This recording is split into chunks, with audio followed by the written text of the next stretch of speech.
If you have applied to 50 jobs this month and heard nothing back, you are not alone. Look, the era of applying to lots of jobs and using the easy apply button is over. Everyone thinks these changes in the job markets is because of ChatGPT and AI.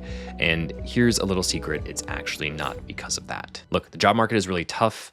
I get that. And in this video, we're going to break down what changed in the job market, what's happening in the geospatial industry, answer the question, is the geospatial industry dying? And we're going to show you how you can navigate this new changing job market. And at the end of the video, I'm going to give you my top tips to stop going from searching for GIS and geospatial roles and give you a script to get an actual human to respond to your questions about a job. Now, before we get to the tips I would use in this job market, we need to talk a little bit about why the job market is changing. Now, between 2020 and 22, there was a massive spike in hiring around the world. This was more of a macroeconomic thing more than anything about hiring and companies actually getting more people on board. Interest rates were low, companies had a lot of cash to spend, so they kind of overcompensated for that. And a lot of companies thought that this would kind of continue forever. Now, in the last 3 years or so, we saw a big change in this. This was a massive correction that was taking place. Companies didn't have all this,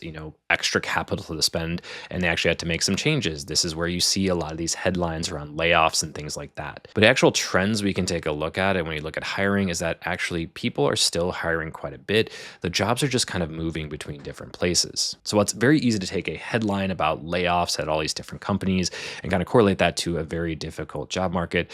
It's really just a change and a correction from this massive spike during the pandemic era into a more normalization of what's taking place. So if there are jobs there, how can you actually find them and where are they hiding? Now, there's really three things that you need to be aware of in how you can handle and approach this new job market to find all these jobs that might be hiding under the hood here. So one of the biggest things is that there are a lot of jobs in geospatial that are actually hiding in plain sight. Now, if you go to any sort of job board and look for, geospatial or GIS or specific roles like that, you're going to get a very small subset of actual roles and things like that. Most of the times they're searching title, right? So if you're looking for something that's very specific to that, that's going to be something that's going to be very limiting, right? Companies don't go out and look for, or they're really not continuing to look for I need this GIS person, or I need someone in geospatial or stuff like that. Unless it's very specific and very focused, that's one thing you want to cut out of your job search, right? So stop searching for geospatial and look for the problem inside the description. Now, what do I mean the problem inside the description, right? There's lots of things that deal with location. We talk about location is everywhere. Well, location is in the job description. That's where you need to start to look. You want to look for things like maybe it's logistics or supply chain analyst. Maybe it's territory management. Maybe it's location developer or mapping application, asset tracking. All those things are buried in the job description itself.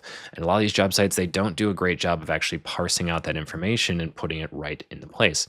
So how can you change that? Well, start to look for different titles. It's going to take some time to filter through this, but you could look for analyst plus Python and SQL. You could look for location data, all these different things that you should really start to search for. And over time, you'll start to figure out what these titles actually take the form of.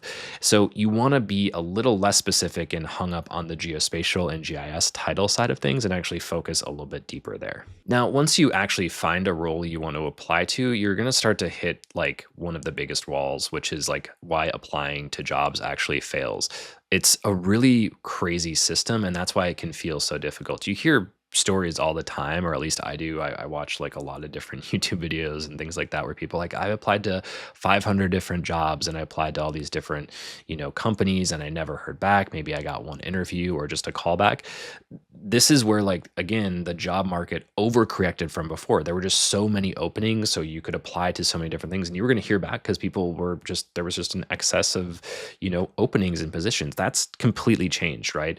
So number one, if a job actually makes it to a job board, that's one piece, but then you have so many people competing for that. And basically when you apply, it's like taking a resume and kind of putting it into a paper shredder, right? Why is that, right? So when a job lands on LinkedIn, there's going to be 100 people that are going to apply. One thing of that is a lot of them might be bots, right? They're actually, just kind of massively over spamming these systems. So if you're like, imagine you're the recruiter on the other end, you're getting all these applications that are just automatically feeding in. I've seen these things where it's like, you can apply to 2,000 jobs and stuff like that. And that's one approach I don't recommend, right? So that's one piece. There's, a chunk of those that are not good fits for the job. Maybe there's some that are overqualified. So it's actually, imagine you throwing your resume in the ring. You've written it, you've purpose built it, all these different things, and you're competing against 200 people. There's just so much noise in there that your resume is like, it's really hard to get seen, right? The apply button is like actually, the front door, and it's just a massive pool, and you're just competing against so many people, right? What you really need to be doing is using the side door. Now, what is a side door? That is really the referral system. And that is where most people who are getting jobs are being really successful today, right? How do you get a referral if you don't know anyone? Well, that's one of the most important tips that I recommend. It's actually sending out and being strategic about the companies you're looking at, reaching out to people in a role that's at the same level as something you want. So if there's if you're looking for a, location intelligence analyst, find someone like that and have a conversation and reach out. You don't have to reach out to like the HR team directly. That always can help, but try to find someone in a parallel role to you so you learn what they're actually doing and you can kind of match to say, yeah, I do these types of things too. I do this type of work, all this different stuff. That's one big tip that I would actually recommend. The other side door is actually talking about your work, creating different projects and sharing them.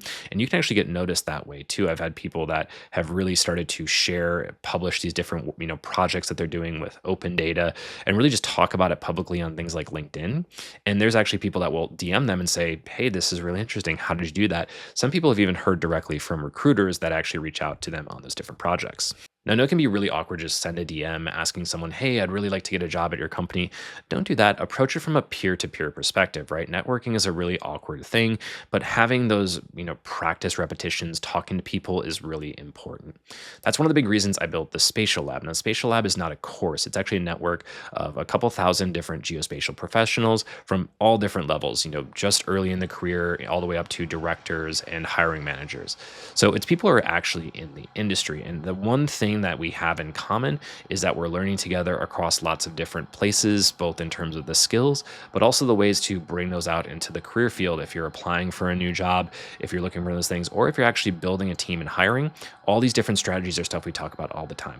We work together to stay on top of technical trends, but also help people grow and progress for that. When I was mentioning those portfolio projects, that's actually something we do is we post these different portfolio project prompts, and these are things that people are building and finding success with posting on LinkedIn. And also let me know in the comments, have you applied to new jobs? Have you used this strategy of outreach or done portfolio projects, and how has that worked for you? Now, as promised, here's the direct script that I would use if you're doing direct cold outreach over DMs on LinkedIn. Number one is the things you don't want to do, right? You don't want to reach out and say, hi, I need a job. Here's my resume. Can you please help me? That's something I definitely don't recommend doing. So just keep that in mind.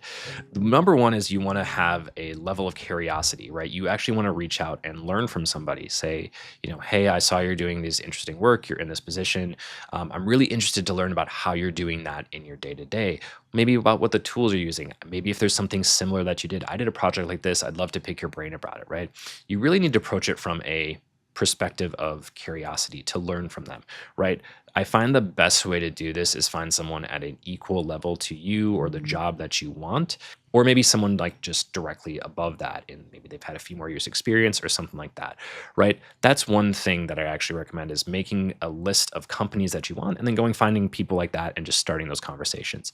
That's going to get you ahead in so many different ways. That's that side door that I talked about, is opening up those DMs, right? And again, I mentioned most people just directly message the hiring manager and ask for a job. They are managing, tens or multiple roles at a time. So getting a bunch of inbound inquiries, say like, hey, I'm the best fit for this job, that's maybe not the best way to go. Again, talk to a peer and someone on the team doing the work that you want to do, and don't ask for a job, ask for like an insight. So here's kind of the script that I would use. Hey, I saw you're working on project at company. I'm a geospatial analyst or data scientist or engineer trying to pivot into their industry, right? So if they're maybe working in logistics, I'm trying to pivot into logistics. I'm not looking for a referral, but I'd love to ask how you handle blank technical problem or maybe this type of project in your stack or in your workflow. Do you have 5 minutes for a virtual chat or something like that, right?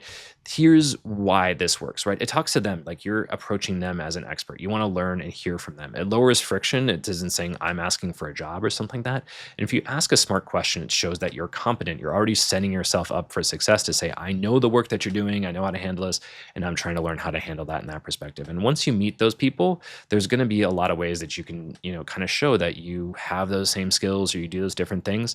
And then you can basically ask them on the call to say, hey, I'd love to, if there are openings on your team or something like that, I'd love to chat more about those. If it's not right now, can you let me know in the future? I'd love to stay in touch. And if you do a few of those over and over and over, the success rate significantly increases, especially in this job market.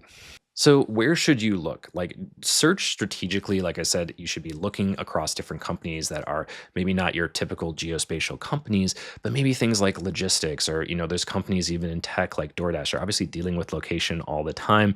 Look at companies like that. If it's maybe insurance or risk or anything to do with climate, right? That's one area to look. Anything around climate tech, planning, all these different kind of uh, parallel sort of verticals or industries, those are the best places to look. So to wrap up, the people who are getting hired right now aren't the ones hitting easy apply 100 times a day or using an AI tool to apply to thousands of jobs at once.